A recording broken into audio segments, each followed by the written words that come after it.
Bismillahirrahmanirrahim. Lastu khairu minkum wa lastu bi ahsana minkum. Assalamualaikum warahmatullahi wabarakatuh. Alhamdulillahillazi wa kafa wassalatu wassalam ala nabiyil mustafa Muhammad ibnu Abdillah wa ala alihi wa sahbihi ahlil wafa. Summa amma ba'du. Nuwasil qira'atana hazihi lailah. Kita lanjutkan lagi bacaan kita atau mudarasah kita pada malam hari ini bisanadin muttasil ilal musannif rahimahullahu taala, dengan sanad yang tersambung kepada penulis Syekh Abdullah bin Abdurrahman Bafadl rahimahullahu taala. Wa qala musannif rahimahullahu taala nafa'ana Allahu bi ulumihi wa ulumina fid dharaini. Berkata penulis, semoga Allah merahmatinya. Allahumma amin. Babut Thaharah. Kita masih membahas tentang Thaharah sebagaimana yang telah kami jelaskan bahwasanya definisi dari Thaharah adalah an-nazafatu wal khulus minal adanasi hissiyatan kanat aw ma'nawiyah, membersihkan atau menghilangkan segala macam kotoran yang tampak atau yang tidak nampak. Khalasahnya atau rangkuman dari definisi bahasa ini, walaupun membersihkan hati, membersihkan kotoran yang ada di hati kita itu bukan merupakan syarat dari keabsahan sholat, akan tetapi dia nanti dituntut biar apa? Biar kita mendapatkan ganjaran atau pahala di sisi Allah Subhanahu wa taala. Dalam artian untuk mendapatkan keabsahan sholat, untuk mendapatkan sahnya suatu ibadah, kita harus suci dari kotoran yang tampak. Adapun ketika kita mau mendapatkan pahala, mau mendapatkan ganjaran di sisi Allah Subhanahu wa taala, maka siyogyanya bagi kita untuk membersihkan kotoran yang ada di hati kita. Ini definisi bahasanya. Jadi Pak, definisi bahasa biasanya kalau kita dapati di kitab-kitab fikih itu biasanya definisinya lebih luas. Dia lebih umum daripada definisi secara syara atau secara terminologinya. Ya, sekarang kita akan membahas definisi Thaharah secara istilah atau secara terminologinya atau secara syaraknya. Jadi kata para fuqaha kita bahwasanya at-Thaharah secara syar'an, definisi syaraknya adalah apa di sini? Raf'ul hadasi au izalatun najasah. Raf'ul hadasi au izalatun najasah au fi ma'nahuma au ala suratihima. Ini definisi yang untuk nomor 3 dan 4 kita tak usah kita bahas karena agak sedikit ribet ya. Jadi cukup kita bahas bahwasanya definisi Thaharah secara terminologinya atau secara syaraknya adalah mengangkat hadas dan menghilangkan najis. Itu intinya. Ya, jadi definisi Thaharah secara terminologinya adalah menghilangkan atau mengangkat hadas, yang mana hadas itu kan terbagi dua, ada hadas asghar dan ada hadas akbar. Hadas asghar itu adalah segala sesuatu yang mewajibkan bagi kita untuk berwudu. Wudu itu adalah bagian dari Thaharah. Adapun hadas akbar adalah segala sesuatu yang mewajibkan bagi kita untuk mandi besar, dan mandi besar pun itu juga bagian dari Thaharah. Mengangkat hadas dan juga dia menghilangkan najasah atau menghilangkan najis. Ini definisi dari Thaharah. Kalau kita lihat kenapa di sini penulis Syekh Abdullah bin Abdurrahman Bafadl rahimahullahu taala menulis atau memulai risalahnya dengan Thaharah, kenapa tidak dimulai dengan sholat? Kenapa tidak dimulai dengan zakat? Kenapa tidak dimulai dengan puasa? Kenapa demikian? Karena Thaharah itu adalah miftahus sholati at-tuhur. Miftahus sholati at-tuhur. Kunci sholat itu adalah bersuci. Bagaimana kita hendak sholat? Bagaimana kita hendak sholat wajib? Bagaimana kita hendak sholat sunnah? Sementara kita tidak dalam keadaan bersuci. Karena demikianlah maka didahulukan pembahasan Thaharah. Kenapa demikian? Karena Thaharah adalah miftahus sholat. Kunci dari sholat. Adapun maksud dari Thaharah, ya maksud dari Thaharah adalah 4. Ada 4. Maksud dari Thaharah ada 4. Yang pertama berwudu. Jadi maksud kita bertoharo yang pertama adalah berwudu. Yang kedua al-ghusl atau mandi. Yang ketiga at-tayammum atau bertayamum. Dan yang keempat adalah izalatun najasah atau menghilangkan najis. Ini adalah maksud seseorang untuk bersuci atau toharo. Ada 4. Pertama berwudu, yang kedua mandi, yang ketiga bertayamum, dan yang keempat menghilangkan najis. Lalu bagaimana ada pembahasan di toharo? Misalnya pembahasan tentang haid. Tentang haid. Kenapa di haid tidak dimasukkan ke dalam maksud dari bertoharoh? Karena kalau kita lihat pembahasan tentang haid itu, kalau kita lihat akar-akarnya, nanti dia akan membahas pembahasan tentang segala sesuatu yang mewajibkan bagi seseorang untuk mandi. Akan disebutkan salah satunya adalah haid. Karena haid itu bagian dari mandi, bagian dari sesuatu yang mewajibkannya untuk mandi, yaitu haid, maka tidak disebutkan haid. Jadi 4 inilah istilahnya inti atau pokok dari toharoh. Begitu juga misalnya pembahasan tentang masul khuffain, mengusap sepatu. Ini kalau kita lihat, kalau kita analisa, pembahasan dari mengusap khuffain atau mengusap sepatu itu masuk pembahasan tentang wudu. Dia masuk dari pembahasan wudu. Cuman karena pembahasannya panjang, pembahasannya agak sedikit panjang, maka sebagian fuqaha kita, sebagian para faqih kita biasanya membahas masalah mengusap sepatu tadi dengan pembahasan yang sendiri. Dia punya pembahasan tersendiri karena panjang. Begitu juga dengan haid, begitu juga dengan nifas. Dia punya pembahasan yang panjang, oleh karena itu diletakkan nanti oleh para fuqaha kita di pembahasan terakhir di kitab Toharoh. Seperti itu. Itu maksud dari at-toharoh. Adapun alat atau mediasi seseorang untuk bersuci, untuk bertoharoh, maka ada 4. Ada 4. Yang pertama air.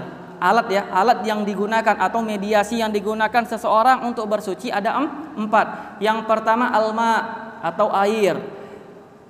Yang kedua at-turab, debu. Yang ketiga ad-dabir, alat untuk menyama. Yang keempat hajarul istinja, batu yang digunakan untuk beristinja. Inilah 4 alat atau mediasi yang digunakan seseorang untuk bersuci. Air, apa yang digunakan air? Mandi, berwudu, menghilangkan najis. Itu dengan air alatnya, mediasinya. Lalu turab atau debu, ya, ini mediasi yang digunakan untuk bertayamum atau untuk menghilangkan najis mughalladhah, yang atau najis yang berat, yang dimana disyaratkan dari 7 basuhan nanti itu harus ada campuran debunya, air yang campuran debu. Ad-dabir atau alat menyama kulit, Pak, alat menyama kulit. Ini alat ad-dabir yang digunakan untuk menyama kulit. Yang mana kulit itu kan ketika posisinya bangkai, ketika posisi hewan bangkai sudah mati, itu kan najis, sampai kulitnya najis. Maka untuk menghilangkan najis tadi digunakanlah alatnya, yaitu alat menyama. Biasanya dicontohkan al-hirrif. Hirrif itu sesuatu yang katanya bisa menyengat, sesuatu yang bisa menyengat, atau sesuatu yang apa bahasanya ya, yang ketika masuk ke mulut itu seperti ini. Nah, seperti itu, apa bahasanya tuh? Nyentrum atau kemasinan. Nah, gitulah intinya tuh. Ya. Yang keempat, mediasi yang keempat adalah al-hajar atau batu. Batu ini alat atau mediasi yang digunakan untuk beristinja. Seperti itu. Ini alat atau medianya. Lalu pembahasan yang terakhir adalah wasailul wasail. Wasilah dari alat. Jadi alat itu juga ada wasilahnya. Nah, jadi ketika kita mau menggunakan mediasi tadi, otomatis ada wasilahnya. Apa? Ada 2. Yang pertama al-ina, yang kedua al-istihad. Al-ina artinya wadah, yang kedua beristihad. Ini adalah wasilah dari alat atau mediasi untuk bersuci. Ina atau wadah untuk apa? Untuk menampung air. Berarti kan dua wasilah medianya. Begitu juga dengan beristihad. Beristihad ini nanti misalnya kalau kita didapati kita ragu-ragu, ada dua air di depan kita tak tahu mana suci, mana yang najis, mana yang suci, mana yang dia suci mensucikan, dan mana dia yang suci tapi tidak mensucikan, ragu-ragu. Maka di sini kita dituntut untuk beristihad. Babut taharah. Faslun furudul wudu'i sittatun. Adapun fardu dari wudu ada 6. Adapun fardu dari wudu ada 6. Furud itu jamak dari fardun. Ya, artinya fardun itu artinya mimma la budda minhu. Sesuatu yang harus didatangkan, sesuatu yang harus dikerjakan, itu fardun. Mimma la budda minhu wa huwa min mahiyati syai'. Dan dia fardun itu bagian dari ibadah. Fardun itu bagian dari ibadah, beda dengan syarat. Jadi dalam kitab fikih biasanya kita akan dapati ada fardun dan ada syarat. Syarat itu mimma la budda minhu, dia harus didatangkan. Tapi dia bukan laisa min mahiyati syai', dan dia bukan bagian dari ibadah tadi. Dalam artian dia bagian dari luar.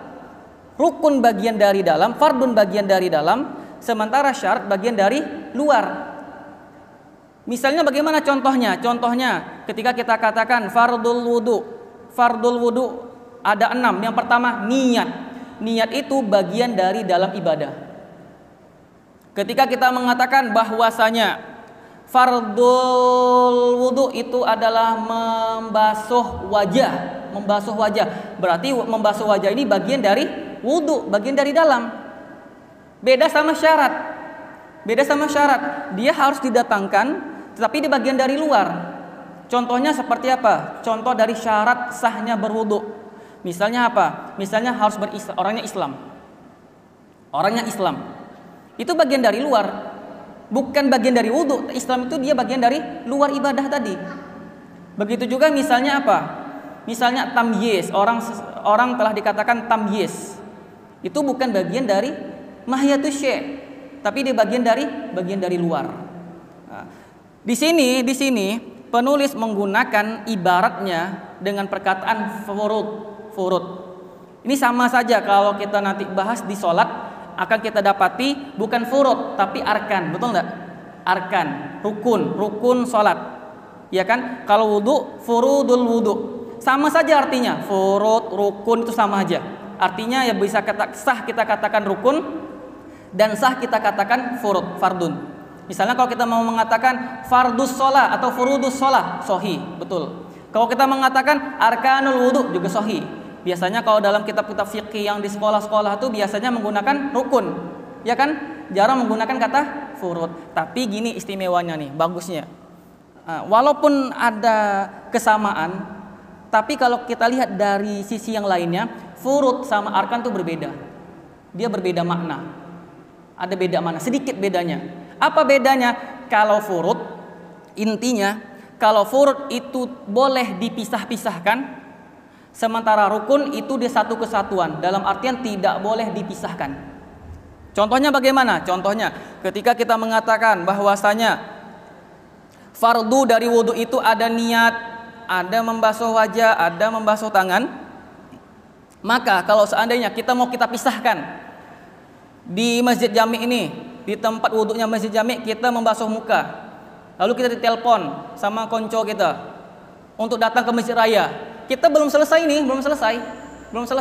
Lalu kita langsung pergi, langsung cabut, pindah ke masjid raya. Selesai ngobrol, lalu kita lanjutkan lagi dengan tangan kita. Ini sah. Kenapa? Karena fardun itu boleh dipisah-pisahkan. Boleh dipisah. Boleh kita muka di sini, tangannya di masjid raya, nanti kepalanya di Masjid Al-Jihad misalnya, kakinya di Masjid Munawwarah Kampung Pulau sana. Nah, itu boleh. Tapi dengan syaratnya selagi tidak ada nanti yang membatalkannya. Nah, itu boleh. Tapi kalau rukun tak bisa. Rukun itu satu kesatuan, tak bisa dipisahkan. Ketika kita katakan rukun sholat itu Al-Fatihah, setelah Al-Fatihah ruku. Tak bisa kita katakan Al-Fatihah jami' nanti rukunya pindah ke kampung pulau sana, tak bisa. Tak bisa. Kenapa? Karena rukun dia satu kesatuan, tak boleh dipisahkan. Beda sama fardun. Ini sedikit perbedaan antara furudun dan arkan. Walaupun dia satu makna, tapi ada perbedaannya sedikit.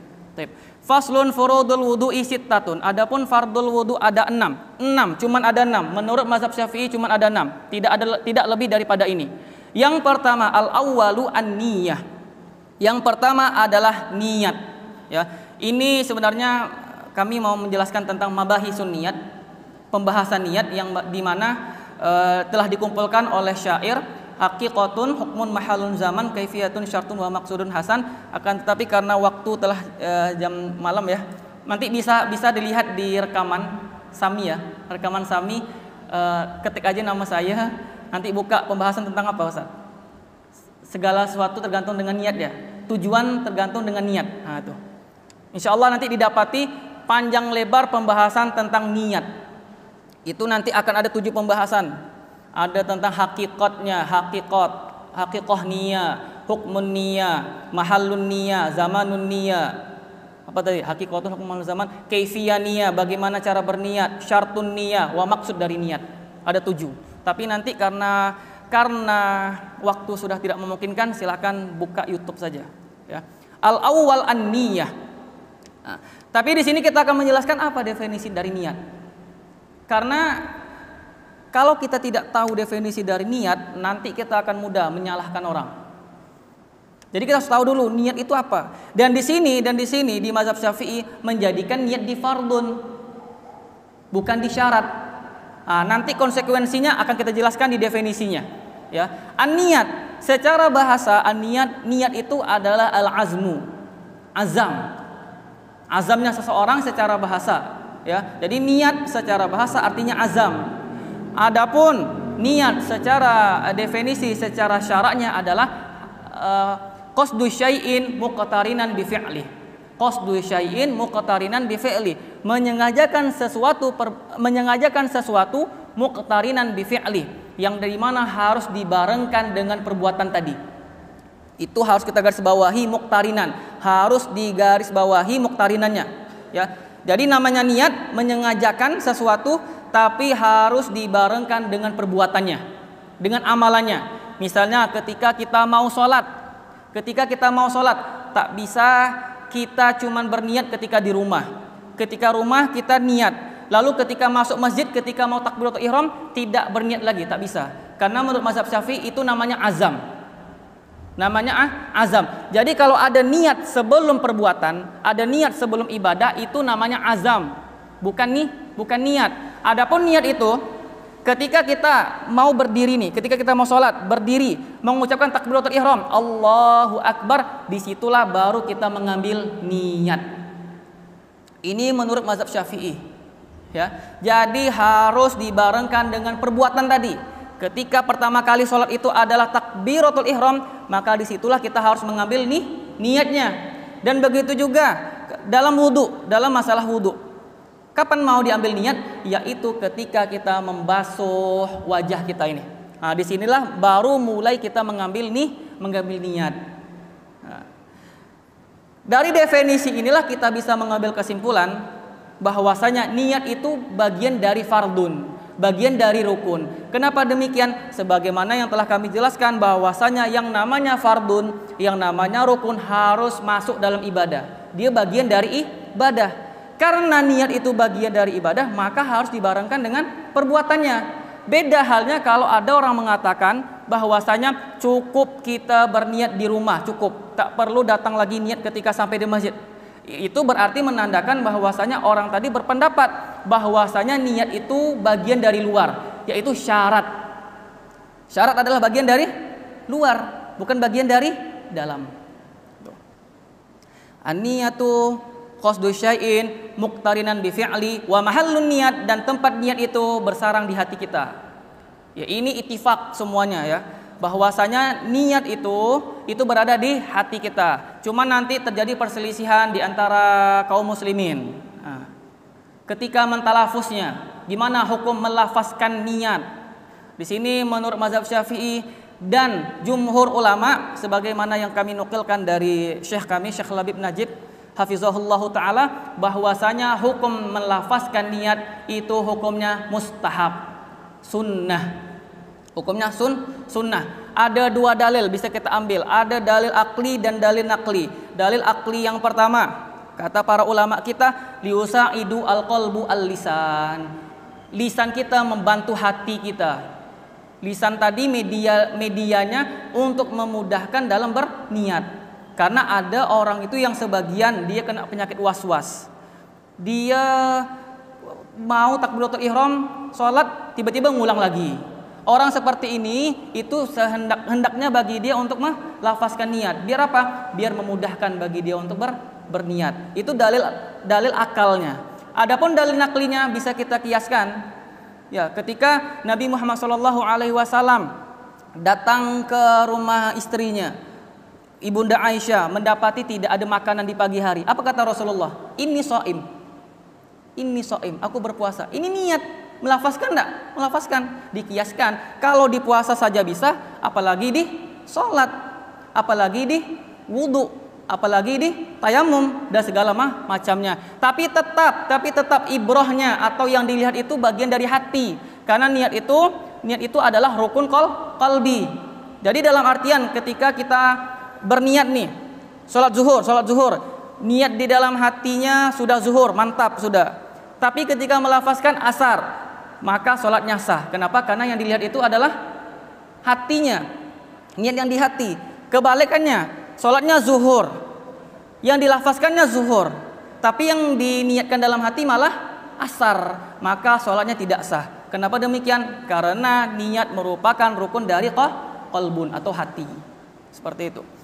Bagaimana cara berniat ketika berwudu? An-niyatu, contohnya misalnya niyatu rafil hadas, niat mengangkat hadas. Nawaitul wudu li rafil hadas, nawaitu rafal hadas, berniat mengangkat hadas.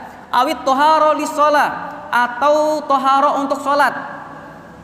Wa takunu hazihi niyah inda ghuslil wajhi, dan niat itu didatangkan ketika ghuslil wajhi, ketika kita mau membasuh wajah kita. Disinilah baru seseorang berniat ketika membasuh wajahnya.